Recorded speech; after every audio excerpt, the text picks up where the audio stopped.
बघा, आपण सर्वजण याच ठिकाणी दुःख तंतकरणाने जमलेला आहात. स्मशानामध्ये असेल, दशक्रिया विधी असेल, 13वा विधी असेल, मासिक श्राद्ध असेल, वार्षिक श्राद्ध असेल, या दिवशी मनुष्याला सांगावं लागत नाही की बाबा रे तुम्ही आजच्या दिवसाचं चिंतन करा. स्मशानामध्ये पाऊल पडल्याबरोबर माणसाच्या मनामध्ये विचार येतो, अरे हा अट्टास कशासाठी? घर, गाडी, बंगला, पैसा, अडका, बँक बॅलन्स, प्रॉपर्टी, इस्टेट कशासाठी? मोकळ्या हाताने यायचं आणि मोकळ्या हातानेच जायचं आहे.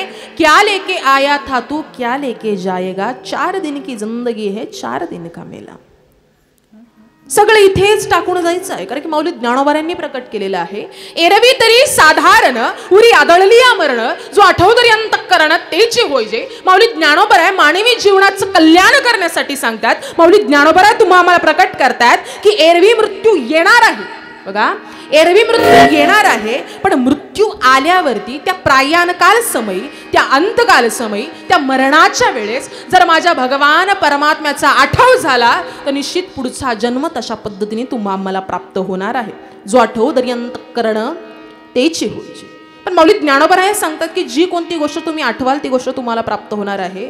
मग ती कोणती गोष्ट आहे? तर भगवान श्रीकृष्णांनी कुरुक्षेत्रावरती अर्जुनाला गीता सांगताना सांगितलं होतं की अर्जुना, अंतकालेच मामेव स्मरण मुक्त्वा कलेवरम यप्रयाति समद्भावम याति नास्त्यंत्र संशय. अर्जुना, प्रायाणकाल समयाला, अंतकाल समयाला जो कुणी जीव माझं स्मरण करेल, मला आपलंसं करेल, माझं नामचिंतन करेल, तो पुढच्या जन्मामध्ये माझ्या अंश रूपाने जन्म घेईन. या तिळ मात्र देखील संशय नाही की याती नास्त्यंत्र संशय.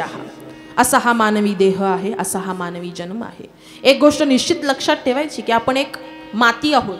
बघा, आपण एक माती आहोत आणि ह्या मातीचं मडकं घडवणारा तो पांडुरंग परमात्मा कुंभार आहे. कशा पद्धतीने? फिरत्याचा का करती देसी मातीला आकार, विठ्ठला तू वेडा कुंभार, विठ्ठला तू वेडा कुंभार. भगवान परमात्मा कुंभार आहे आणि हे मडकं म्हणजे हा देह तो घडवणारा भगवान परमात्मा आहे, पांडुरंग परमात्मा आहे. मला सांगा, मनुष्य जीवनभर अट्टहास कोणत्या गोष्टीसाठी करतो? कोणत्या गोष्टीसाठी? पैसा पाहिजे, गाडी पाहिजे, घर पाहिजे, बंगला पाहिजे, याच्यासाठी अट्टहास करतो. मग लक्षपूर्वक सांगा की 2 मिनिटांमध्ये मी तुम्हाला सांगते की तुमचं आमचं धर्मशास्त्र तुम्हा आम्हाला असं काय सांगतं, तुमचं आमचं गरुड पुराण तुम्हा आम्हाला असं काय सांगतं, आणि तुमचं आमचा जन्म मरणाच्या फेऱ्या तुम्हा आम्हाला काय सांगून जातात. मनुष्य जन्माला आला, बालपण गेलं, तारुण्य गेलं, वृद्धापन काल गेला, पण तारुण्यामध्ये आणि बालपणापासून ते तारुण्यापर्यंत त्याच्या अंतःकरणामध्ये एकच अट्टहास की माझं स्वतःचं घर झालं पाहिजे. आता स्वतःचं घर करणं म्हणजे आजकाल काही खायची बाब नाही. 30 ते 40 वर्ष कष्ट करावं लागतं, पै पै जमवावे लागतात. 30 ते 40 वर्ष म्हणजे निम्म आयुष्य तिथे निघून जातं, आणि निम्म आयुष्य निघून गेलं ते सुंदर असं घर बांधलं तर मग मनाप्रमाणे इंटिरियर असेल, मनाप्रमाणे पेंटिंग असेल, मनाप्रमाणे फर्निचर असेल, मनाप्रमाणे भांडी कुंडी असेल, सर्वस्व आपण आपल्या मनाने घेत असतो. आणि लोकांना बोलवलं, बघा लोक कशी असतात, आपण जर लोकांना बोलवलं वास्तुशांतीला तर लोक काय करतात, घर तसं बरं आहे, जरा खिडकी या बाजूला घ्यायची होती. अरे जे कष्टाने बांधलंय त्याला कौतुक करणार नाही, पण कुठे ना कुठेतरी चूक करणार. पण माझा भगवान परमात्मा असा आहे ना, त्याला या माईक गोष्टी आहेत की तुको बरे सांगतात, येरती माईक दुःखाची जनती नाही आधी अंत्य अवसान. या नश्वर असणाऱ्या गोष्टी आहेत, भगवान परमात्म्याला लागत नाही. आपण घर बांधलेलं आहे, घराची उभारणी केलेली आहे, वास्तुशांत केलेली आहे, लोकांना बोलवलेलं आहे, मग त्या व्यक्तीचा अंतिम काळ जवळ आला. लक्षपूर्वक आहे का, माझा मुद्दा हा आहे. त्या व्यक्तीचा अंतिम काळ जवळ आला. आता अंतिम काळ जवळ आल्यावरती अट्टहास केला होता कशासाठी? 30 ते 40 वर्ष कशासाठी माता मौली? घरासाठी. बोलत चला, कशासाठी केला होता? घरासाठी केला होता. अंतिम काळ जवळ आला, मग मला सांगा शेवटचं स्नान त्याला घरामध्ये भेटलं की घराच्या बाहेर? घराच्या. माझा भगवान परमात्मा असा आहे ना, अट्टहास जर त्याच्यासाठी केला ना तर आपला शेवट त्याच्या चरणापाशीच होतो. मग आपण अट्टहास घरासाठी करतोय पण आपला शेवट घरामध्ये नाही, घराच्या बाहेर होतोय. मग घराच्या बाहेर आपल्याला स्नान दिलं गेलं, इथे आपलं काही फल प्राप्त झालं नाही, हे देखील वाया गेलं. शाश्वत असणारा भगवान परमात्मा आहे, शाश्वत असणारं नाम आहे, शाश्वत असणारा धर्म आहे, शाश्वत असणारा परमार्थ आहे, तो जीवनामध्ये करायचा असतो. आता घराच्या बाहेर स्नान झालं, मग त्याच्यानंतरचा विधी येतो. तुमचं आमचं धर्मशास्त्र, तुमचं आमचं गरुड पुराण तुम्हाला आम्हाला असं सांगतं की उपप्रावरण विधी, उपर्ण विधी असं म्हटलं जातं. बघा, बऱ्याचदा पुरुष मंडळी, पुरुष वर्ग प्रेतयात्रेची तयारी करत असतात. माता माऊलींना माहीत नसतं की तो विधी का केला जातो, कशा पद्धतीने केला जातो. गरुड पुराणामध्ये 16व्या स्कंदामध्ये याचं सर्वस्व वर्णन आलेलं आहे. बघा, उपप्रावरण विधी म्हणजे काय, तर कमरेला उपरण बांधलं जातं. आता कमरेला उपरण बांधल्यानंतर काही ठिकाणी त्या उपरण्यामध्ये बाजरी असेल, काही ठिकाणी ज्वारी असेल, काही ठिकाणी पुरी असेल, काही ठिकाणी भाकरी असेल, आणि आपल्याकडे काय बांधला जातो, कच्चा शिजलेला भात. बरोबर आहे का नाही? तोच बांधतात ना इकडे, कच्चा भात बांधला जातो. मग तो कच्चा भात बांधल्यानंतर परिवार षोडशोपचारे पूजा करतात, या देहाचं दर्शन करतात, आणि ही प्रेतयात्रा स्मशानाच्या वाटेला निघते. आता स्मशानाच्या वाटेला निघत असताना एक विसावा नावाचा विधी येतो. का घेतला जातो विसावा? खांदेकरांना खांदे बदलायला आराम मिळावा म्हणून घेतला जातो तो विसावा. आता विसावा घेतला जातो, पण जिथे विसावा घेतात त्या विसावाच्या ओट्यावरती तो कच्चा भात तिथे ठेवला जातो. बरोबर आहे का नाही? बघा, मी चुकले तर सांगा मला की तू इथं चुकतीये म्हणून. तो विसावाच्या ओट्यावरती तो कच्चा शिजलेला भात तिथे ठेवला जातो. तो भात तिथे का ठेवला जातो याचं शास्त्रामध्ये सांगितलेलं आहे. परमार्थिक जीवनातलं जेवढं काही पुण्य असेल तो हा देह स्मशानाच्या वाटेला घेऊन जातो, आणि प्रापंचिक जीवनातलं जेवढं काही पाप असेल ते मागच्या कुळाला, मागच्या पिढीला राहावं म्हणून तिथे ठेवला जातो तो भात. मग कर्ज असेल तर कर्ज, आणि रिफंड असेल तर रिफंड, हे मागच्या पिढीला राहतं. आणि ज्या वेळेस ही प्रेतयात्रा स्मशानाच्या वाटेला निघते, स्मशानामध्ये प्रवेश केल्यानंतर एक विधी येतो माता माऊली. त्या विधीला काय म्हटलं जातं? जल अर्पण किंवा जल तर्पण विधी शास्त्रामध्ये असं सांगितलेलं आहे. तो विधी म्हणजे काय? पाणी पाजण्याचा विधी आहे. ते पाणी कशाने पाजलं जातं? चमच्याने, ग्लासाने? सांगा की मग. अंगठ्याने पाणी पाजलं जातं. बरोबर आहे का नाही? बघा, आता लक्षपूर्वक ऐका. तुमचं आमचं हस्तरेखा शास्त्र तुम्हा आम्हाला असं सांगतं, तुमचं आमचं धर्मशास्त्र तुम्हा आम्हाला असं सांगतं. मानवी जीवनामध्ये 16 संस्कार सांगितलेले आहेत. 16 संस्कारांपैकी एक विवाह संस्कार आहे. विवाह संस्काराच्या वेळेस सप्तपदीला जन्मजन्मांतरीचा बंध जोडत असताना करंगळीचा वापर केला जातो, आणि स्मशानामध्ये जन्मजन्मांतरीचा बंध तुटत असताना अंगठ्याचा वापर केला जातो. अंगठा म्हणजे निवृत्तीचं प्रतीक आहे. अंगठा म्हणजे पितृस्थान आहे. मग निवृत्तीचं प्रतीक म्हणजे कलियुगाचं उदाहरण देऊन सांगू का? निवृत्तीचं प्रतीक म्हणजे काय? तर प्रॉपर्टीच्या वाटण्या करायच्या झालं की मनुष्य झाला त्यातून निवृत्त, हे निवृत्तीचं प्रतीक आहे. अंगठ्याने पाणी पाजलं जातं. नंतरचा विधी येतो तो ज्या वेळेस चिता रचण्याच्या अगोदर स्वास्तिक काढलं जातं. आई असेल तर हळदीचं स्वास्तिक काढलं जातं, आणि वडील असतील तर कुंकवाचं स्वास्तिक काढलं जातं. माऊली ज्ञानोबराज सांगतायत अग्नीचे 9 प्रकार आहेत. स्मशानामध्ये दिला जाणारा अग्नी तो अत्यंत विशिष्ट प्रकारचा आहे.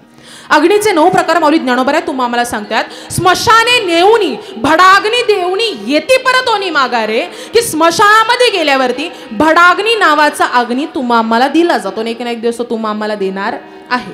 हा भडाग्नी नावाचा अग्नी दिल्यावरती हृदयपूर्वक विधी, प्रेमपूर्वक विधी, अस्थिविसर्जन विधी असे अनेक विधी होतात, आणि नंतर येतो तो दशक्रिया विधी.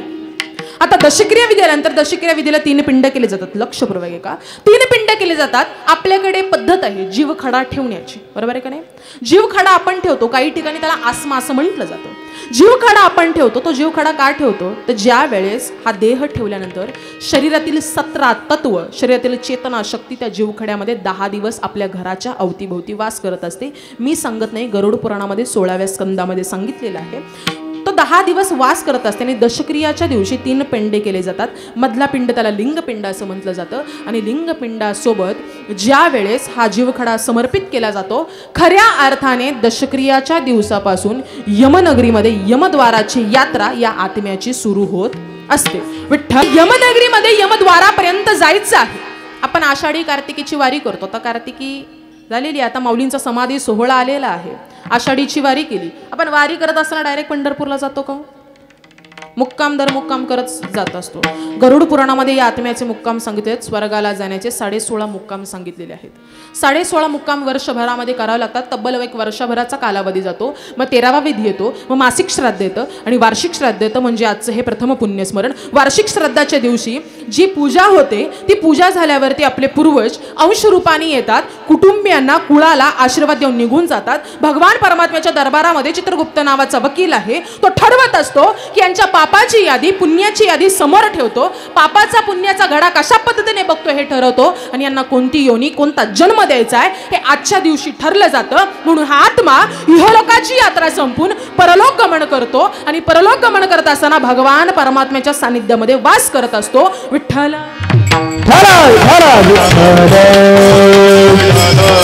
म्हणून खऱ्या अर्थाने प्रथम पुण्यस्मरणाला दिलं जातं ते महत्व. मग एकच सांगेल, आपण हे संपूर्ण ऐकलं की नाही? मग आपण म्हणतो हा माझा, तो माझा, ही ताई माझी, काकू माझी, दादा माझा. जोपर्यंत या देहामध्ये चेतना शक्ती आहे, जोपर्यंत आपण चालतोय, जोपर्यंत आपण बोलतोय, तोपर्यंत लोकांना याचं महत्व आहे. एकदा का हा देह निघून गेला की जन्मदाते देखील स्मशानाच्या वाटेला नेण्याची यात्रा करतात. कारण की संत महात्मे सांगतात, नाही कुणाचे कुणी. जोरदार टाळ्या वाजवा, जोरदार टाळ्या वाजल्या पाहिजे ना. तुमच्या गर्दीप्रमाणे टाळ्या कमी वाजतात, जरा जोरात वाजवा बरं सगळ्यांनी. असा टाळ्या वाजल्या पाहिजे ना. सावने महाराज बघा 10 लोकांचा एकदाच पखवाज वाजवत आहेत, त्याच्यासाठी तरी टाळ्या वाजवा, जोरदार टाळ्या वाजवा. नाही कुणाचे कोणी तुझे नव्हे रे कोणी, अंती जासले एकला प्राण्या माझे माझे म्हणून. आपलं असं इथे काही नाहीये. जोपर्यंत आपण बोलतोय चालतोय, समाजाला काहीतरी देणं लागतोय, तोपर्यंत लोकांना या देहाचं या जीवाचं महत्व आहे. एकदा का मनुष्य निघून गेला लोकांना काहीही फरक पडत नाही. म्हणून परमार्थ करायचा आहे, जीवन जगायचंय माझ्या भगवान परमात्म्याच्या स्मरणामध्ये, माझ्या भगवान परमात्म्याच्या सानिध्यामध्ये, संत सकलांच्या विचारांमध्ये जीवन जगा. अरे की हेच तुम्हाला सांगून जातो. बघा, माऊली ज्ञानोबरायांचा समाधी सोहळा आलेला आहे. माऊली ज्ञानोबरायांचं चरित्र तुम्हाला एक सांगून जातं. मी सांगत असते प्रत्येक ठिकाणी चरित्र अशा पद्धतीने सांगून जातं. कारण की ज्या माऊली भाषण ज्ञानोबरायांच्या आई वडिलांनी समाधी घ्यावी, जलसमाधी घ्यावी, समाजाने सांगावं अनाथांची पोरं म्हणून हिनवावं. माऊलींचे चरित्र तुम्हाला एक आधार देऊन जातं. सांगते बघा, ज्याला वाटेल ना सगळं संपलं आपलं कोणाचंच नाहीये, त्याच्यासाठी हे आहे. माऊलींचं चरित्र तुम्हाला सांगून जातं की अरे मांडे भाजण्यासाठी खापर दिलं गेलं नाही. ज्यांचं पीठ लाथाडावं, ज्यांचं पीठ तुडवावं, त्या 4ही भावंडांच्या चेहऱ्यावरती कोणाला हास्य बघवत नव्हतं. असे माऊलीचे ज्ञानोबर आहे. स्वतःच्या जीवनावरती, स्वतःच्या भक्तीवरती, भगवान परमात्म्याच्या श्रद्धेवरती या माऊलींनी असं स्थान निर्माण केलं की ती माऊली संपूर्ण विश्वाची माऊली बनली. आणि ज्यांनी नावं ठेवली होती समाधी सोहळ्याला त्यांनीच माऊलींना नतमस्तक झालेली आहे. हे माऊलींचं चरित्र तुम्हाला असं सांगतं. म्हणून एक सांगेल की जीवनामध्ये जर जगत असेल ना, थोडीशी शांतता राखा. विठ्ठल विठ्ठल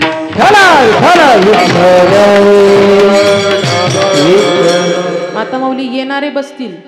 कसं आपण 10 लोक जरी एका वॉर्डमध्ये ठेवली, रूममध्ये ठेवली तरी ती बडबड करत नाही. पण 4 महिला एकत्र आले की 10 जणांच्या वरची बडबड असते. त्यामुळे थोडीशी शांतता राखा. माऊलींचं चरित्र तुम्हाला असं सांगतं. आज याच ठिकाणी जगद्गुरु तुकोबा आहे, तसे संत महात्मा माऊली ज्ञानोबा आहे. प्रत्येकाच्या वडिलांचं महत्व, आई वडिलांचं स्थान काय, बापाचं स्थान काय. विठ्ठल पंतांनी स्वतःचा देह समर्पित केला, त्यामुळेच माऊलींना लोकांनी स्वीकारण्याचा प्रयत्न करावा असं त्यांना वाटलं. पण शेवटपर्यंत माऊलींना लोकांनी स्वीकारलं का? त्रास तर देत राहिला, त्रास तर दिला, पण त्या बापाची तळमळ एकच होती की माझ्यामुळे गृहस्थाश्रम स्वीकारून संन्यास स्वीकारला, पुन्हा गृहस्थाश्रमामध्ये आले, हा त्रास माझ्या कुटुंबियांना व्हावा म्हणून त्या बापाने स्वतःची जलसमाधी केली. बापाचं अंतःकरण काय तुम्हाला सांगते, त्या बापाचं प्रेम काय तुम्हाला सांगते. ज्या तुकोबारांनी अभंग लिहावा ना, त्या तुकोबारांनी सांगितलं की जगी आईचा बाप व्हावा, ज्याचा वंश मुक्ती सजावा. अरे बाप असा झाला पाहिजे की त्या बापाच्या कर्तृत्वाने, त्या बापाच्या कार्याने त्याच्या वंशाला मुक्ती प्राप्त झाली पाहिजे. मी तर 4 चौघामध्ये अभिमानाने सांगते, माझ्या वडिलांची मिरा शिगा देवा तुझी चरण सेवा पांडुरंगा. जर आज समाजामध्ये ताठमानाने मी जगत असेल, अभिमानाने जगत असेल ना, ते केवळ माझ्या वडिलांच्या पुण्याईमुळे आहे. खऱ्या अर्थाने ही पुण्याई आहे. प्रत्येकाला प्रत्येकाचे आईवडील योग्य मार्ग दाखवत असतात. हा योग्य मार्ग मला माझ्या जीवनामध्ये आई वडिलांनी दाखवलेला आहे. अरे ज्या जगद्गुरु तुकोबारायांनी बापाचं महत्व प्रकट करावं, मला सांगा आमचा बाप आम्हाला कुठे पाहायला मिळतो? कुठे पाहायला मिळतो? गावागावात मोठमोठ्या गाड्या जातात. त्या गाड्यांच्या फाळक्यांवरती काय लिहिलं जातं? आई तुझा आशीर्वाद. आई तुझा आशीर्वाद असं लिहिलं जातं. बाप आम्हाला कधी कुठे पाहायला मिळत नाही. आणि यदा कदाचित चुकून तो बाप सापडलाच तर काय पाहायला मिळतं? आई वडिलांचा आशीर्वाद, बापाचं प्रेम दिसून येते. पडद्याआडचा कलाकार म्हणजे तो बाप आहे. आमचं जीवन रंगमंचासारखं रंगवणारा तो बाप आहे. संगीतातील ताल म्हणजे तो बाप आहे. संगीतातील स्वर म्हणजे तो बाप आहे. लय म्हणजे तो बाप आहे. आणि हार्मोनियमच्या काळ्या पांढऱ्या पट्ट्या म्हणजे सुखदुःखाच्या पट्ट्या आहेत. तो देखील आमच्या जीवनातला बापच आहे. त्याला बाप म्हटलं गेलेलं आहे. तो बाप कसा आहे? बाप कष्टाचा काबाडी, ऊस मळ्यात तोडतो या, माझा कंठ दटतो या, गोष्ट बापाची सांगताना. बाप कष्टाचा काबाडी, ऊस मळ्यात तोडतो या, भाकर पोरांना देऊन कांड उसाच खातो या, कमीच खवाटी पटलेलं, सुई दोऱ्यान शिवलेलं, कमीच खवाटी पटलेलं, सुई दोऱ्यान शिवलेलं, माझ्या बापाच्या धोतराला सदा ठिगळ जोडलेलं, माझ्या बापाच्या धोतराला सदा ठिगळ जोडलेलं. जीवनामध्ये तो बाप अत्यंत महत्वाचा आहे. आठवते आम्हाला रामायणामधला तो प्रसंग की ज्या वेळेस प्रभू रामचंद्रांनी 14 वर्ष वनवास पत्करावा. प्रभू रामचंद्र 14 वर्ष वनवासाला निघून गेले.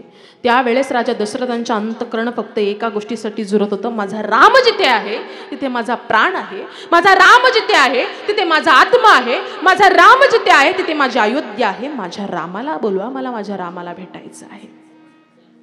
डोळ्यामधून आसवांच्या धारा आहेत. शरीर पूर्ण थक्क झालेलं आहे, आजारी पडलेले आहेत. त्यावेळेस कौसल्या मातेने सुमंतजींना सांगावं, सुमंतजी वनामध्ये जा, रथ घेऊन जा, प्रभू रामचंद्रांना बोलवून आणा. सुमंतजी वनामध्ये गेले. प्रभू रामचंद्रांना पहिला चरण स्पर्श केला आणि सुमंतजींनी सांगावं लागलं सुमंतजींना की प्रभू तुमचे वडील, तुमचे पिताश्री शेवटचा श्वास त्यांनी साठवलेला आहे, शेवटचा श्वास त्यांनी साठवलेला आहे. राम नावाचा टाहो फोडत आहे. माझा राम जिथे आहे तिथे माझा प्राण आहे, माझा राम जिथे आहे तिथे माझा आत्मा आहे, माझा राम जिथे आहे तिथे माझी अयोध्या आहे. फक्त माझ्या रामाला बोलवा, मला माझ्या रामाला भेटायचं आहे. अरे बापाचं प्रेम तुम्हा मला कधी कळतच नाही हो. पडद्याआडचा कलाकार म्हणजे तो बाप आहे. एखाद्या मायमौलीचा मुलगा शाळेमध्ये पहिला येऊ द्यात, आई अख्ख्या गावाला ओरडून सांगत असते, माझा मुलगा पहिला आला, माझा मुलगा पहिला आला. पण अरे खिशामध्ये 1 रुपया नसतानाही गपचूप मिठाई मॉलमध्ये जाऊन पेढ्यांचा बॉक्स आणणारा बाप तो आम्हाला कधी दिसत नाही. तडजोड करणारा तो बाप आहे, तडजोड करणारा. प्रभू रामचंद्रांना हे सांगण्यात यावं, त्यावेळेस प्रभू रामचंद्रांनी सुमंतजींना सांगितलं की सुमंतजी माझ्या वडिलांची शिकवण आहे, रघुकुल रीती सदा चली आई, प्राण जाय पर वचन न जाय. जीव गेला तरी चालेल पण दिलेलं वचन मी मोडणार नाही. वडिलांची शिकवण. मोकळा रथ अयोध्येमध्ये आला. तो मोकळा रथ पाहिला. कौसल्या माता इतकी रडू लागली, इतकी रडू लागली, तिने रडून टाकू फोडला. कौसल्या माता सुमंतजी राजा दशरथाच्या महाली गेले. सर्वांगाचे कान करून ऐका. राजा दशरथाच्या महाली गेल्याबरोबर राजा दशरथाने पाहावं, अरे माझा राम आला का? माझा राम कुठे आहे? माझा राम जिथे आहे तिथे माझा प्राण आहे, माझा राम जिथे आहे तिथे माझा आत्मा आहे, माझा राम जिथे आहे तिथे माझी अयोध्या आहे. माझ्या रामाला बोलवा, मला माझ्या रामाला भेटायचं आहे, माझ्या रामाला बोलवा. कौसल्या मातेने हुंदके दाटून दाटून सांगितलं की स्वामी राम काही आला नाही. 14 वर्ष वनवास पूर्ण झाल्याशिवाय राम काही येणार नाही. त्यावेळेस राजा दशरथाने राम राम करत पुत्र पुत्र करत शेवटचा श्वास सोडावा. मला सांगा, आता सगळं तुमच्या समोर मांडलेलं आहे. माझ्या एका प्रश्नाचं उत्तर द्या. प्रभू रामचंद्र वनामधून परत येणार नाही हे कळल्यावरती रडून टाहो फोडणाऱ्या कौसल्या मातेचं प्रेम श्रेष्ठ की प्रभू रामचंद्र वनामधून परत येणार नाही हे कळल्यावरती प्राण देणाऱ्या राजा दशरथाचं प्रेम श्रेष्ठ? कोणाचं प्रेम श्रेष्ठ? प्रेमाची सर्वोच्च व्याख्या म्हणजे प्राणार्पण आहे. अरे आपली वृत्ती किती संकुचित आहे बघा ना. आपण काय सांगतो? कौसल्येचा राम बाई, कौसल्येचा राम. दशरथाचा राम का म्हणत नाही? राजा दशरथाने तर प्रेमाखातर प्राण दिला होता. आमच्या बापाचं हेच कार्य आहे. आमचा बाप जे काही करेल ना ते पडद्याआड आहे, दिसून येणार नाही. आमच्या बापाचं हृदय म्हणजे एका नारळासारखं आहे, बाहेरून टणक आहे, कडक आहे. मारधोड करणारा बाप तुमच्या आमच्या लक्षामध्ये आहे, पण अंतकरणामधून बालकाच्या हितासाठी तिळतिळ तुटणारा बाप तुम्हा आम्हाला कधी दिसत नाही. म्हणून तुकोबारांना सांगावं लागलं की त्या बापाचं कार्य कसं असावं. अभंगाच्या प्रथम चरण.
माता मुली थोडं पुढे सरकून घ्या. बाहेर मागे बसण्यापेक्षा इथं बसायला जागा टाकली, ताडपत्री टाकली, पुढे बसून घ्या. कुठं मागं जात आहे बसायला? ये तर पुढे बसा. आणि सर्व पुरुष वर्ग मंडळीने पुढे सरकून घ्या. बिचारे पाठीमागे बरेच जण उन्हात थांबलेले आहेत. जीवाला त्रास करण्यापेक्षा आपलं सावलीत येऊन बसा. या पुढे सरकून.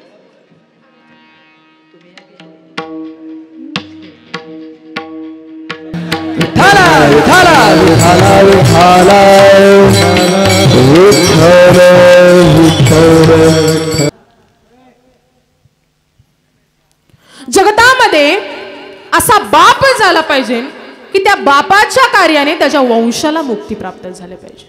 असे आमचे बाबा खऱ्या अर्थाने स्वतःचं जीवन परिवारासाठी वाहिलं, परिवारासाठी झटले. 3 कन्या असतील, 1 चिरंजीव असतील, अशा मुलांच्या संपूर्ण शिक्षणाची, त्यांच्या प्रपंचाची व्यवस्थित सोय करून बाबा निघून गेले. सोडून गेले बाबा मुलाले कराला, सोडून गेले बाबा मुलाले कराला. बाबा बाबा बाबा म्हणून कुणाला, बाबा बाबा बाबा म्हणून कुणाला, बाबा बाबा बाबा बाबा म्हणून कुणाला, बाबा बाबा बाबा बाबा म्हणून कुणाला. सोडून गेले बाबा मुलाले कराला, सोडून गेले बाबा मुलाले कराला. बाबा बाबा बाबा म्हणून कुणाला, बाबा बाबा बाबा म्हणून कुणाला, बाबा बाबा बाबा बाबा म्हणून कुणाला, बाबा बाबा बाबा बाबा म्हणून कुणाला. बाबा तुम्ही आमच्यासाठी कष्ट केले फार, कसा विसरणार तुम्हा परिवार. बाबा तुम्ही आमच्यासाठी कष्ट केले फार,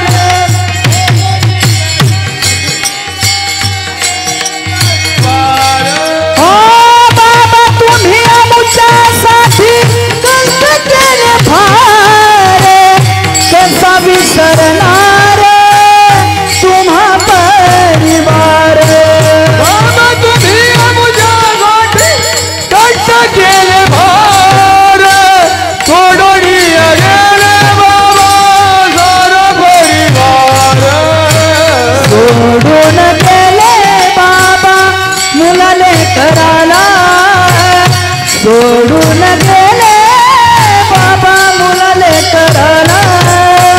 बाबा बाबा बाबा म्हणून कुणाला, बाबा बाबा बाबा म्हणून कुणाला, हो बाबा बाबा बाबा बाबा म्हणून कुणाला, बाबा बाबा बाबा बाबा म्हणून कुणाला. लेकी सुना रडत बसती कान कोपऱ्याला, आठवण येते बाबा त्याच घडीला. रडत बसती कान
गेले बाबा मुलाले कराला, बाबा बाबा बाबा म्हणू मी कुणाला.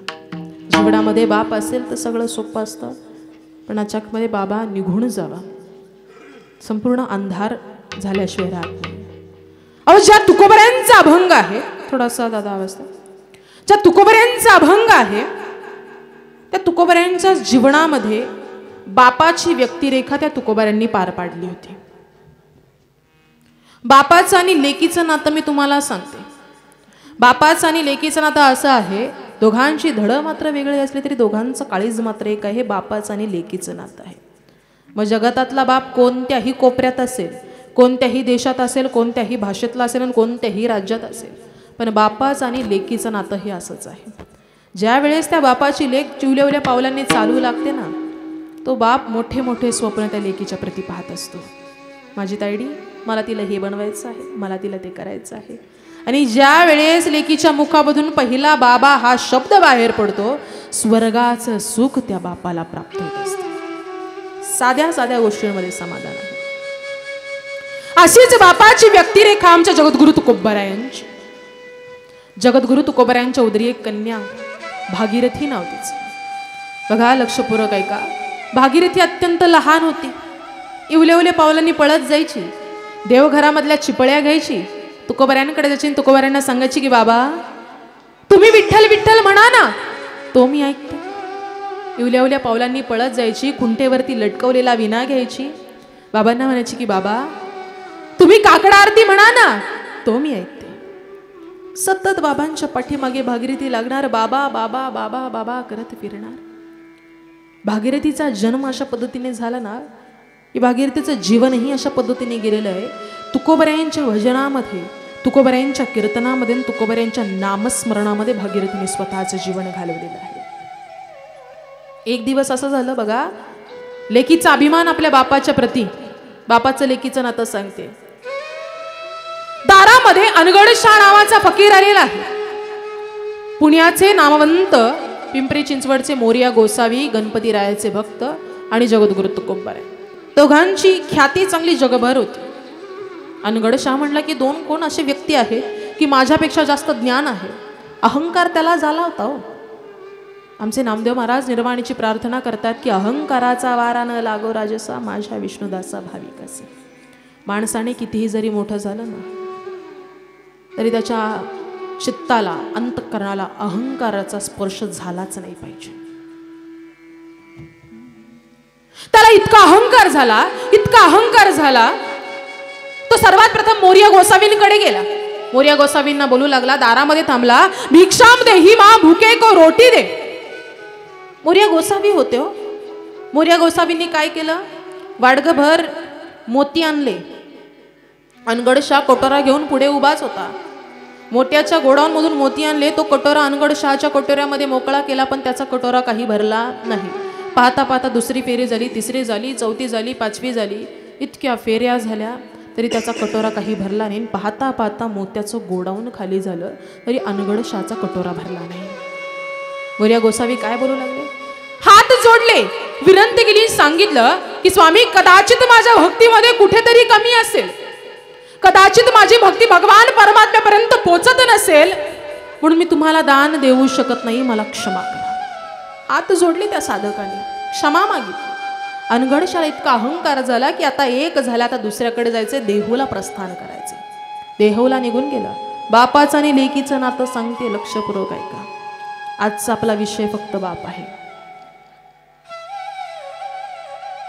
जिजाबाई आणि भागीरथी जात्यावरती दळण दळायला बसल्या होत्या. दळण दळायला बसल्याबरोबर अनगडशा दारामध्ये आला. भिक्षाम देही मा भूके को रोटी दे, तू अटाल सुहागिनी हो मा भिक्षाम दे. जिजाबाई कडक होत्या, कडाडल्या. अरे उच्छाद मांडला या गोसाव्यानं, कष्ट करा ना, काम करा ना, भगवान परमात्म्याने हातपाय दिले, कष्टाची रोटी खावा ना, याच्या त्याच्या दारामध्ये भिक्षा मागत फिरताय. पण ती भागीरथी होती हो, तुकोबऱ्यांची कन्या होती. तुकोबऱ्यांचं शिकवण होती की दारामध्ये आलेल्या कोणत्याही व्यक्तीला विनमुख पाठवणे. भागीरथीने काय केलं, ओंजळभर पीठ घेतलं, ते पीठ त्याच्या दिशेला घेऊन धावत सुटलेली आहे. जिजाबाई आल्या पाठीमागून जोरात त्या भागीरथीच्या हातावरती फटका मारला. आली मोठी उदार बापाची उदार कन्या, घरामध्ये खायला अन्नाचा कण नाही आणि तू भिक्षा मारतेस. भागीरथीने तिथे हार मानली नाही. आईने फटका मारला, तिला दुखलं, तिला त्रास झाला. डोळ्यामधून आसवांच्या धारा होत्या, पण अंतःकरणामध्ये बापाची शिकवण होती. हाताला लागलेले पिठाचे कण घेऊन भागीरथी अनगडशापाशी गेली. फक्त हात झटकला, बघा फक्त हात झटकला आणि त्या अनगड शहाचा पीठ जो कटोरा आहे तो पिठाने उचंबळून भरला. पीठ खाली सांडू लागलं, खाली सांडू लागलं. तो हथक्क झाला, तो बोलू लागला, तुकाराम तुकाराम तुकाराम, हाय अल्लाह कैसी नायत है, कैसी शौकत है, तुकाराम तुकाराम. भागीरथी बोलू लागली की मेल्या, तुकाराम नाही, तुकारामांची मुलगी मी भागीरथी आहे. त्यावेळेस तो अनगडशा बोलू लागला की अगर बेटी ऐसी हो तो बाप कैसा होगा, जगी ऐसा बाप बाबा ज्याचा वंश मोकळीस जावा.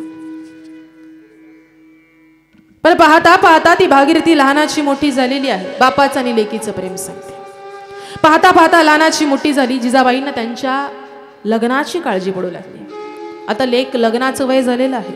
लग्नाचा प्रसंग आठवला तर आपल्या डोळ्यामध्ये आसवांच्या धारात येतो. लेकीच्या लग्नामध्ये बापा इतकं दगडाचा अंत करून बसणारा दुसरा कोणी नसतो, पण शेवटी तो पान्हा फुटतो आणि तो बाप ढसा ढसा रडू लागतो फक्त लेकीला सासरी पाठवण्याच्या प्रसंगाच्या वेळेस. इथे लक्ष द्या. भागीरथीचं लग्नाचं वय झालं. जिजाबाई बोलू लागल्या, आपल्या लेकीच्या लग्नाचं बघा, सतत तुम्ही भजन करतात, लेकीच्या लग्नाचं बघा. तुकोबऱ्यांच्या मुखामधले एक वाक्य की जिजाबाई तू काळजी करू नको, माझ्या लेकीच्या सौभाग्यामध्ये जर कोणी असेलच ना तर नवरदेव स्वतःहून चालत घरी येईल. लेकीच्या लग्नाचा प्रसंग येत आहे. जिजाबाई रोज रोज बोलू लागले म्हणून तुकोबराय कंटाळून एकदा भंडारा डोंगरावरती गेले. तुकोबऱ्यांचा श्वास म्हणजे विठ्ठल आहे. तुकोबऱ्यांची जगण्याची आस म्हणजे विठ्ठल आहे. तुकोबऱ्यांचं संपूर्ण जीवन म्हणजे विठ्ठल आहे. भंडारा डोंगरावरती गेलं, नुसते तुकोबाऱ्या भजन नव्हते करत. वृक्षवल्ली आम्हा सोयरी वनचरे, झाड फल फुल वृक्ष ते नामस्मरण करायचे, भगवान परमात्म्याचं चिंतन करायचे. पण जसे तुकोबाऱ्या तिथून परत येणार त्यास तुकोबाऱ्यांना कळालं की आपल्या देहूपासून काही अंतरावरती एलवडी किंवा एलवाडी नावाच्या गावामध्ये माझ्या भागीरथीला द्यायचं आहे. तिथी ठरली, तारीख ठरली, वेळ ठरली, सर्वस्व ठरलेलं आहे. आता लक्षपूर्वक ऐका. लग्नाचा प्रसंग येत आहे, लग्नाचा दिवस येत आहे. आजकाल जर एखाद्या लेकीचा आणि बापाचा लग्नाच्या आधीचा संवाद जर काय असेल ना तो अशा पद्धतीने असतो. बाप लग्नाच्या अगोदर आपल्या लेकीला बोलतो की तायडे तुला त्या लग्नामध्ये कोणत्या कंपनीचा टीव्ही हवाय, तुला उद्या लग्नामध्ये कोणत्या कंपनीचा फ्रीज हवाय, तुला उद्या लग्नामध्ये काय पाहिजे सांग तायडे, ते मी सर्वस्व तुला देतो. अरे माझ्या बापाच्या खिशामध्ये 1 रुपया नाहीये तरी तो बाप लाखो रुपये लग्नामध्ये खर्च करण्याचे स्वप्न पाहत असतो. का तर फक्त एक माझी चिवताई माझं घर सोडून चालली ना, दुसऱ्याच्या घरामध्ये सुखी समाधानी आणि आनंदाने राहावं आणि असंच सासर तिला मिळावं हा अट्टास त्या बापाचा असतो. 1 दिवसाचा लग्न सोहळा असतो, पण एका दिवसाच्या लग्न सोहळ्यासाठी जन्मभराचा कर्ज बाजारी तो बाप होत असतो. त्याला बाप म्हटलेला आहे, जन्मभराचा कर्ज बाजारी. भागीरथीच्या लग्नाचा प्रसंग आलेला आहे. अवच्या तुकोबऱ्यांच्या घरामध्ये खायला अन्नाचा कण नाहीये. तुकोबऱ्यांनी सांगितलं की माझ्या भागीरथीचं मी असं लग्न करणार आहे की भावकीने तोंडात बोटं घातली पाहिजे. मला सांगा तुकोबऱ्यांच्या घरी काय होतो? आम्ही सदैव सुडके जवळी येता, सोरदाके जाऊ पुढती विके, कुत्री घरे राखीते. तुकोबऱ्यांच्या घरामध्ये काही नव्हतं. तुकोबऱ्यांच्या घरामध्ये जर काही असेल ना तर आम्हा घरी धन शब्दांची रत्ने शब्दांचीच शस्त्रे यज्ञ करू. आमच्याकडे शब्द हेच धन आहे, शब्द हेच सर्वस्व आहे.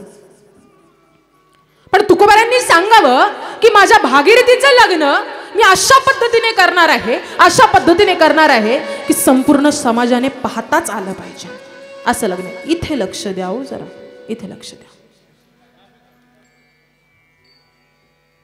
भागीरथीचं लग्न लावण्याचा प्रसंग आलेला आहे, पण कशा पद्धतीने हो?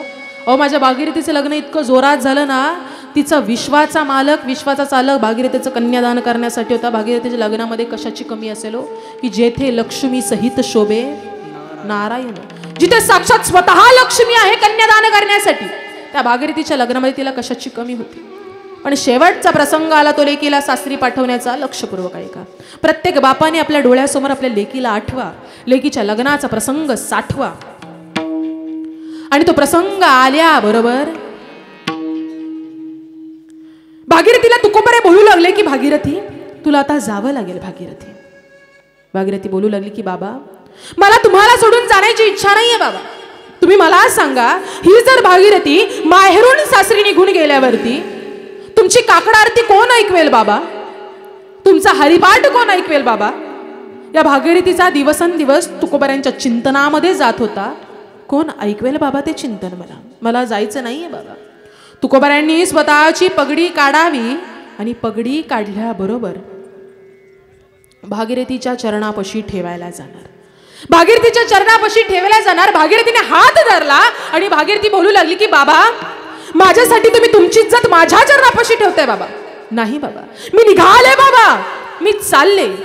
पण या भागीरथीला एक वचन द्या, या भागीरथीला एक शब्द द्या बाबा की भागीरथी इथून तिकडे निघून गेल्यावरती तिच्या अंतःकरणामधून तुकोबऱ्या कधीच निघून जाणार नाही आणि तिच्या मुखामधून तुकोबऱ्यांचं नामचिंतन कधीच जाणार नाही, तरच मी चालले.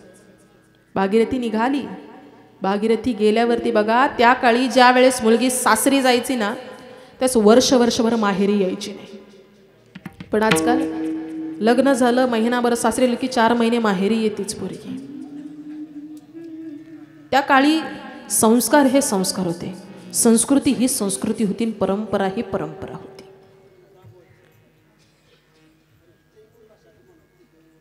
विठ्ठल विठ्ठल विठ्ठल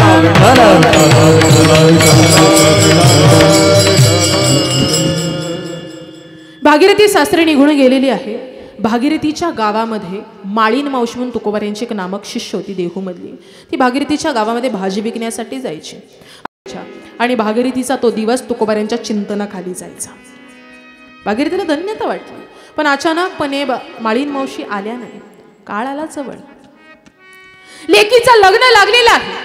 बापाच्या जीवनामधली धाकधूक आणि हुरहुर म्हणजे फक्त माझ्या लेकीचं लग्न आहे, ते मोठं कार्य आहे. लेकीचं लग्न लावण्यात आलं आणि तुकोबराय वैकुंठ गमनाला तयार झाले. प्रथम प्रहर प्रातःकाळ बहुकाळ केलासी संभाळ, आम्ही जातो आमुच्या गावा, आमुचा राम राम. आमच्या तुकोबऱ्यांचा अधिकार काय हो? गरुड आले तुकोबऱ्यांसाठी घेण्यासाठी, पण त्या संतांचा अधिकार असा होता की गरुडाला प्रश्न विचारला, गरुडाचे पायी गरुडाचे पायी गरुडाचे पायी गरुडाचे पायी गरुडाचे पायी गरुडाचे पायी गरुडाचे पायी गरुडाचे पायी गरुडाचे पायी देवी वेळो वेळा डोई, देवी वेळो वेळा डोई, विज्ञाना बातो हरी अनाबातो हरी, अनाबातो हरी अनाबातो हरी अनाबातो हरी अनाबातो हरी. गरुडांना सांगावं की तुम्ही आला आहात ना, माझ्या देवाला बोलवा मगच मी येणार. पिवळा पित्तांबर कैसा गगनी झळकला, गरुडावर बाई सोनी माझा कैवारी आला. तुकोबऱ्यांना नेण्यासाठी भगवान परमात्म्याने यावं. भगवान परमात्मा आला आणि तुकोबराय निघालेली आहे. जात असताना प्रत्येकाला विचारलं की तुम्ही येताय का? जिजाबाईंना विचारलं. जिजाबाईंनी सांगावं की नाही मला घरातली कामं आहेत. शेजारच्या पाजारच्यांना विचारावं, नाही शेताची कामं आहेत, घराची कामं आहेत, जमिनीची कामं आहेत, प्रपंचाची कामं आहेत. काही ना काहीतरी कारण सांगावं आणि तुकोबराय एकटे निघून गेले. पण तो काळा दिवस संपूर्ण गावामध्ये अंधार पसरला होता. का? तर तुकोबराय निघून चाललेले आहेत. बघा, आपलं छोटंसं जरी घर असेल ना, त्या छोट्याशा घरामध्ये एक साधू संतांनी जरी आलं तरी त्या घराचं मंदिर होत असतं. आणि साक्षात या देहू मधला जो देव आहे तो देहू सोडून निघून चालला होता. गाव रडत होतं संपूर्ण. कित्येक जण बोलत होते, माळीन मावशी म्हणत होते, तुकोबराय थांबा, तुकोबराय तुमच्या भागीरथीला न सांगता जाऊ नका, कारण की ती भागीरथी तुमच्या चिंतनावरती जगत आहे. तिला जर कळालं तिचे बाबा जगद्गुरु तुकोबराय जगतामध्ये नाहीयेत तर प्राण सोडेल ती भागीरथी, प्राण सोडेल. तुमचा अंश असणारी ती भागीरथी आहे. तुकोबराय वैकुंठ गमनाला निघून गेले. कित्येक दिवस झालं माळीन मावशी दुःखी अंतःकरणामध्ये होत्या. भाजी विकण्यासाठी गेल्या नाही. भागीरथीने बरेच दिवस वाट पाहिली. बऱ्याच दिवसानंतर माळीन मावशी मन घट्ट करून गावामध्ये भाजी विकण्यासाठी गेल्या. भागीरथीला पाहिल्याबरोबर तुकोबरायांची आठवण आली. पाहता पाहता ढसाढसा रडू लागल्या. हुंदके दाटून आलेले आहे. भागीरथीने विचारावं की काय झालं माळीन मावशी, गावात कुणी त्रास देतंय का, सासऱ्याकडून काही त्रास आहे का, सासू त्रास देते का, प्रपंचात काही अडचण आहे का, मला सांगा ना माळीन मावशी, मला सांगा. अधिक हुंदकी देऊन रडू लागली. माळीन मावशी, मला नसेल सांगते तर माझ्या बाबांना सांगा ना, तुमच्या गावामध्येच आहेत ना बाबा, माझ्या बाबांचे सर्वजण ऐकत असतात, तुम्ही बाबांना सांगा. ज्या ज्या वेळेस भागीरथी बाबा बाबा करायची त्या त्या वेळेस माळीन मावशी अधिक हुंदके देऊन रडायची. का, तर ज्या बापाचं नाव ही घेते तो बाप या जगतामध्ये नाहीये. पण तुकोबाऱ्यांच्या पोटी असं संतान जन्माला आलं, अशी कन्या जन्माला आली की ती भागीरथी अशी होती की तिला पाहिल्यावरती तुकोबाऱ्यांची आठवण यायची. भागीरथीला छलबिचल झाली. भागीरथी बोलू लागली की माळीन मावशी, ज्या ज्या वेळेस मी बाबांचं नाव घेतेय, ज्या ज्या वेळेस मी बाबा बाबा करतेय, त्या त्या वेळेस तुम्ही अधिक हुंदके देऊन रडताय. काय झाले माझ्या बाबांना? माझे बाबा ठीक आहेत ना माळीन मावशी, मला सांगा काय झाले माझ्या बाबा. माळीन मावशींनी न राहता उच्चारलं की भागीरथी तुझे बाबा नाही आहेत. भागीरथी बोलू लागली की माळीन मावशी, तुमच्या जिभेला काही हाड आहे का नाही? तोंड दिले म्हणून काही बोलताय. कोणाबद्दल बोलताय तुम्ही? जगद्गुरु तुकोबारांबद्दल बोलताय. कोणाबद्दल बोलताय तुम्ही? माझ्या बाबांबद्दल बोलताय. माझे बाबा मला न सांगता कुठेच जाणार नाही, हा माझा विश्वास आहे. बोलायचं असेल तर विचार करून बोला. भागीरथीचा विश्वास बघा आपल्या बाबांवरती. पण माळीन मावशी म्हणाल्या की मन घट्ट करून ऐक पोरी, तुझे बाबा निघून गेलेले आहेत. विखुरली हो भागीरथी, विखुरली पूर्ण. घरामध्ये स्वतःला कोंडून घेतलं. कोंडून घेतल्यावर अनुष्ठान म्हणलं की जोपर्यंत माझे बाबा येत नाही तोपर्यंत मी घराचा दरवाजा उघडणार नाही. तुकाराम तुकाराम तुकाराम नाम घेत राहिली. कारण की तुकोबाऱ्यांचा अधिकार असा आहे की तुकाराम तुकाराम नाम घेता कापेयम, हा तुकोबाऱ्यांचा अधिकार आहे. भागीरथीच्या अंगावरती हड नाही, मांस नाहीये, हड पूर्ण झिजून गेलेली आहेत. अशा पद्धतीने कित्येक महिने भागीरथीने अनुष्ठान मांडलेलं आहे. तोल जात आहे पण मुखामधून नामस्मरण तसंच शिल्लक आहे. पण ज्या वेळेस तुकोबाऱ्यांना कळावं की माझ्या लेकीने काही खाल्लेलं नाही, अन्नाचं कण प्राशन केलेलं नाहीये, त्यावेळेस भगवान परमात्म्याला विनंती करावी आणि गेलेले तुकोबाऱ्या भागीरथीसाठी पुन्हा यावे. जसे तुकोबारे आले, दारामध्ये आवाज दिला की भागीरथी, दार उघड भागीरथी. बाबांचा आवाज ऐकला. भागीरथीला चालता येत नाही.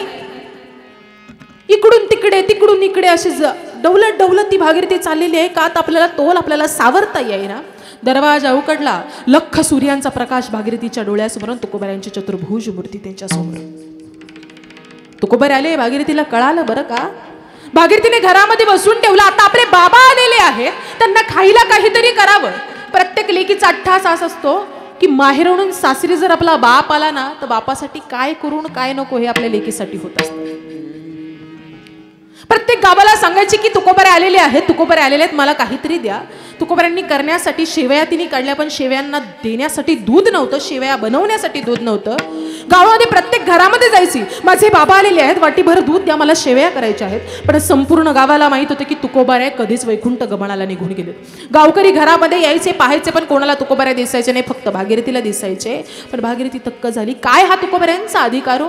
तुकोबाऱ्यांचा अधिकार असा की एलवाडीमध्ये येलेश्वराच्या दारामध्ये भागीरथी बसली आणि भागीरथी वाटी घेऊन तिथे बसलेली आणि देवाला बोलू लागली की देवा, माझे बाबा इतक्या वर्षानंतर आले, त्यांना बनवण्यासाठी शेवयांमध्ये दूध नाहीये माझ्याकडे, काय वेळ यावी. त्या विश्वाचा मालक आहे ना, येलेश्वराच्या मंदिरामधला जो नंदी आहे, त्या नंदीला स्तन फुटावे आणि त्या स्तनामधून दुधाची उत्पत्ती व्हावी की येलेश्वरा ते पूजिले दूध नंदीचे काढिले. नंदीच्या दुधाची उत्पत्ती झाली आणि ते दूध घेऊन भागीरथी घरी आली.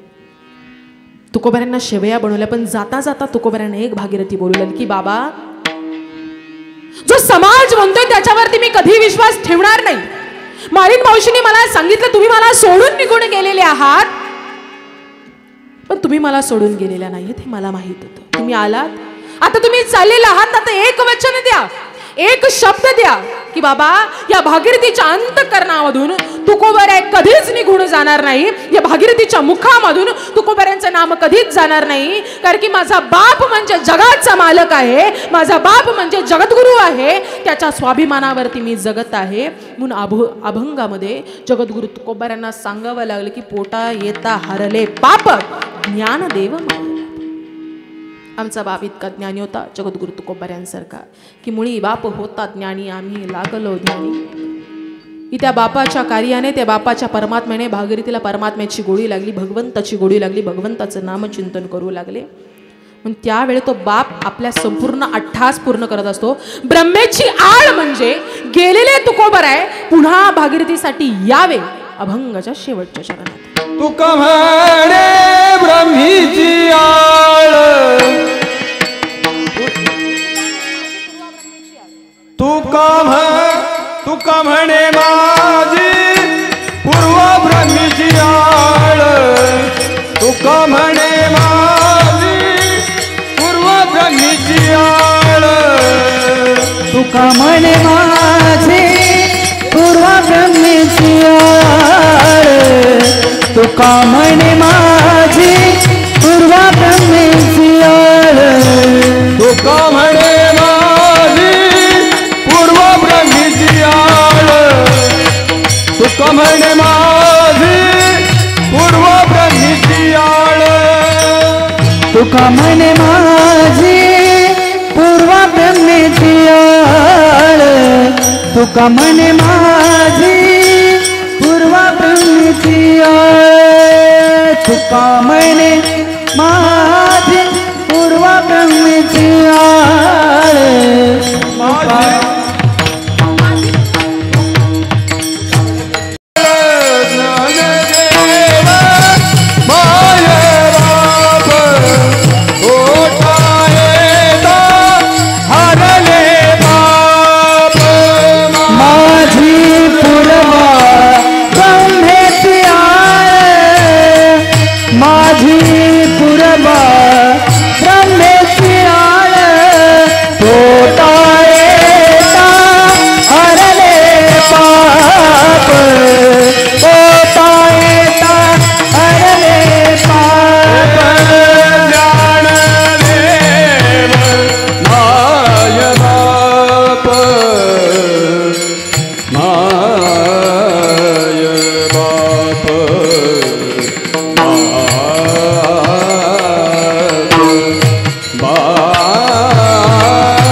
माया बाप माया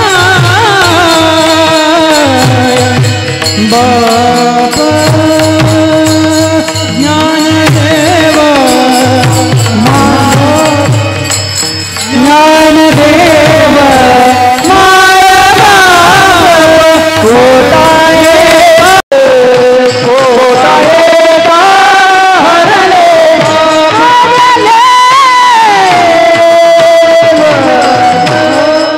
सर्वांनी हात वरती करा.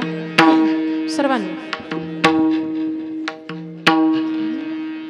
गोडाचं भजन करायचं आहे.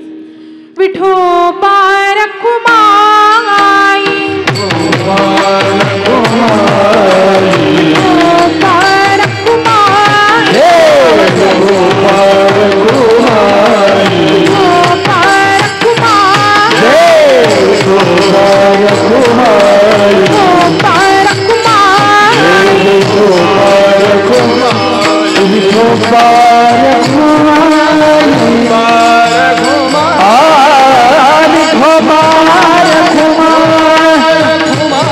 विठोबा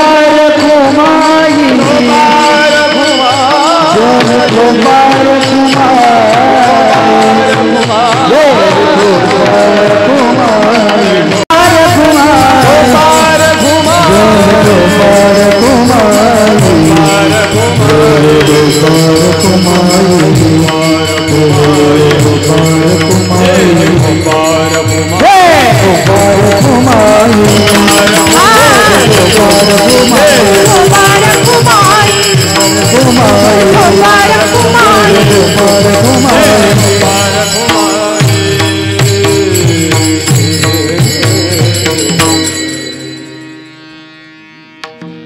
जगी ऐसा बाप व्हावा ज्याचा वंश मुक्ती सजावा पोटा येता हरले पाप ज्ञानदेव माय बाप मुळी बाप होता ज्ञानी आम्ही लागलो ध्यानी तुका म्हणे मी पोटीचे बाळ माझी पूर्वा ब्रह्मेची आळ पोटा येता हरले पाप ज्ञानदेव माय बाप.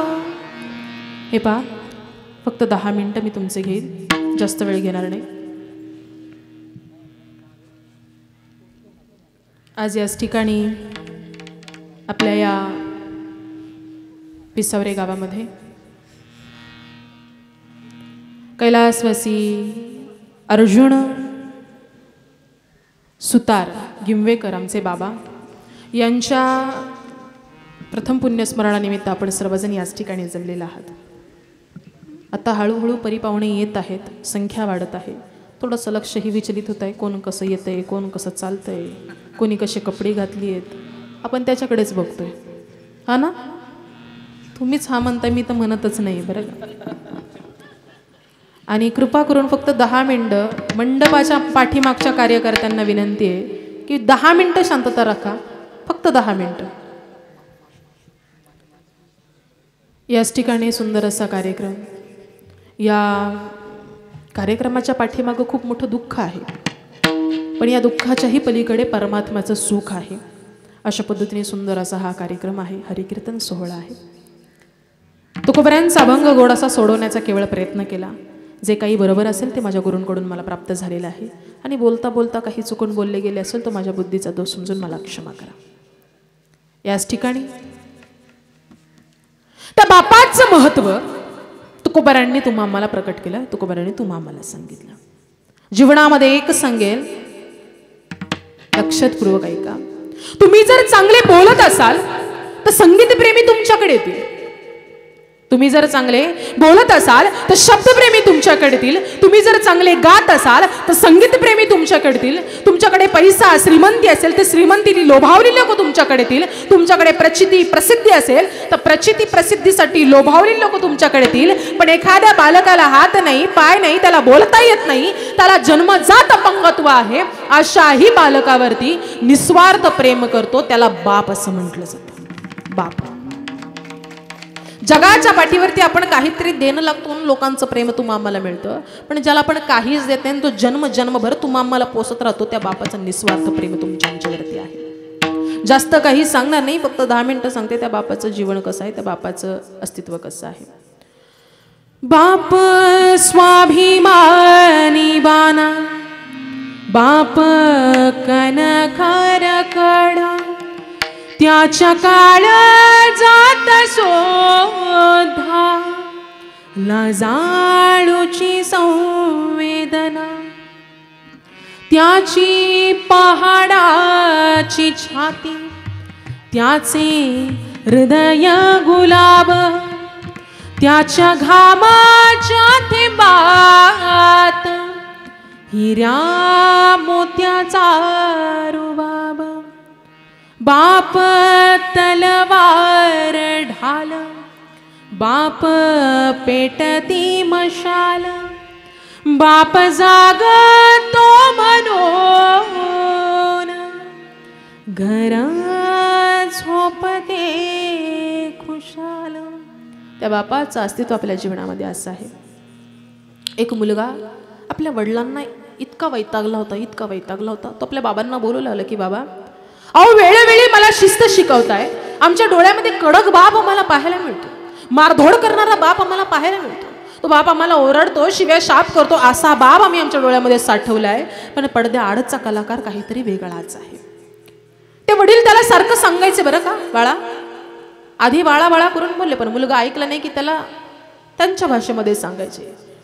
नळ चालू ठेवला की नळ बंद कर, लाईट चालू ठेवली की लाईटीचं बटन बंद कर, जागच्या जागी शिस्त लावणारा तो बाप आम्हाला पाहायला मिळाला. रोज हेच सांगायचे मुलाला, ही लाईट चालू ठेवली ती बंद कर, नळ चालू ठेवला तो बंद कर, वारंवार ही शिकवण. आम्ही जातो तुम्ही कृपास जावी सदा, सांगावी विनंती माझी, विनंती माझी सदा सांगावी. वारे घालावो पांडुरंग, वारे घालावो पांडुरंग, वैकुंठाचे रंग बोलावी तो, वैकुंठाचे रंग बोलावी.